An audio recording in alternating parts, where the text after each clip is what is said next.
Ce qui nous inspirait, c'est l'esprit Clio de manière générale, et parce que Clio, il est un phénomène en fait. Il fallait aller très loin dans l'ambition esthétique et créer une Clio surprenante, étonnante et détonnante.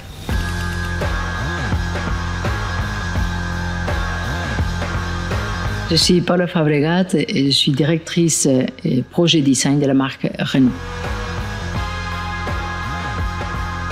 Alors déjà, avec 5 générations, Clio est devenue un monument historique. Donc elle est toujours la référence dans son segment. Et avec la 6e génération, on avait un double défi. On voulait que la Clio soit reconnaissable au premier coup d'œil, mais aussi, il fallait la réinventer et créer une rupture stylistique. Il fallait aller très loin dans l'ambition esthétique et créer une Clio surprenante, étonnante et détonnante.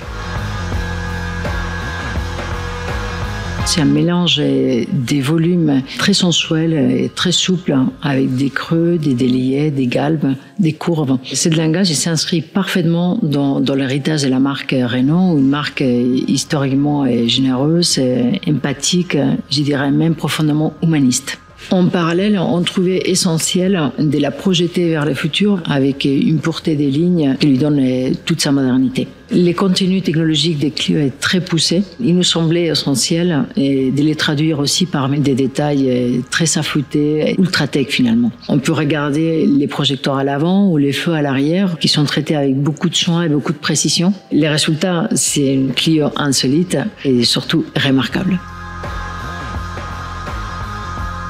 Il est sportif et racé et encore plus dynamique que la Clio 5. Alors, il y a plusieurs astuces, comme par exemple la ligne des vitrages latérales qui va s'accélérer vers l'arrière, justement pour accentuer cette silhouette tellement nerveuse et si fluide. Cependant, l'habitabilité, elle n'est pas du tout sacrifiée. Elle est identique à la Clio 5, voire améliorée. Les deux, bien sûr, comme la plupart des projets design. Et c'est justement notre travail de trouver ce schéma de la liberté dans un terrain de contraintes infinies. Des contraintes économiques, des contraintes de faisabilité industrielle, mais aussi, et surtout, l'aérodynamique et la sécurité, que c'est des contraintes qui sont de plus en plus strictes. Et si on est trop classique, on va faire comme tout le monde, parce que finalement, la physique est la même pour tous. Il faut aussi avoir une créativité sans limite, et surtout veillant, que ce soit un résultat séduisant pour les clients. Tout réside dans l'art de l'exécution. C'est la capacité de créer de l'harmonie à partir des idées étonnantes et décalées. C'est un petit pourcentage d'héritage. On souhaitait que la Clio soit reconnaissable au premier coup d'œil. Clio, il a une petite morphologie très particulière, avec une assise, une posture qui ne ressemblait pas à notre voiture. Et c'était essentiel, justement, de garder cet ADN. Et cela passe par le respect des proportions, l'équilibre des masses, l'épaisseur du capot et les dessins de la cabine. Mais au-delà d'être reconnaissable, il fallait surprendre. Il fallait proposer quelque chose de nouveau.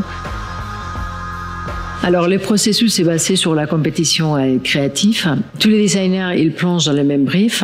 Parmi tous les dessins, on va sélectionner les plus intelligents, les plus pertinentes. La plupart des projets, on sélectionne 3 idées. Donc, ces idées extraordinaires, ils vont passer par la moulinette de la faisabilité. Et donc, il y aura des idées qui vont disparaître en schéma. Tout commence par les croquis. Ensuite, on va passer au 3D, à la digitalisation, et qui va nous amener à des maquettes grandeur nature. Avec cette itération entre les physiques et les digitales, on va affiner ce dessin, évidemment, travaillant avec nos collègues de l'ingénierie, avec nos fournisseurs, et finalement, arriver à la voiture qu'on présente aujourd'hui. En termes de délai, quand je suis arrivée dans cette entreprise, ça fait déjà 25 ans, les projets étaient de 4 ans. Ensuite, on a passé à 300 et actuellement, on arrive à les faire en 12 ans. C'est la preuve de cette constante évolution et amélioration des processus qui gagnent en efficacité. C'est assez intéressant parce que Clio en soi, c'est une mousse pour nous. Ce qui nous inspirait, c'est l'esprit Clio de manière générale. Et parce que Clio, il est un phénomène en fait. On n'a pas le droit de trahir Clio, mais on doit l'amener toujours vers le futur afin qu'elle soit leader et la référence du marché. Donc c'est une espèce de mission divine, sacrée, c'est le cas de le dire, et qui doit nous dépasser.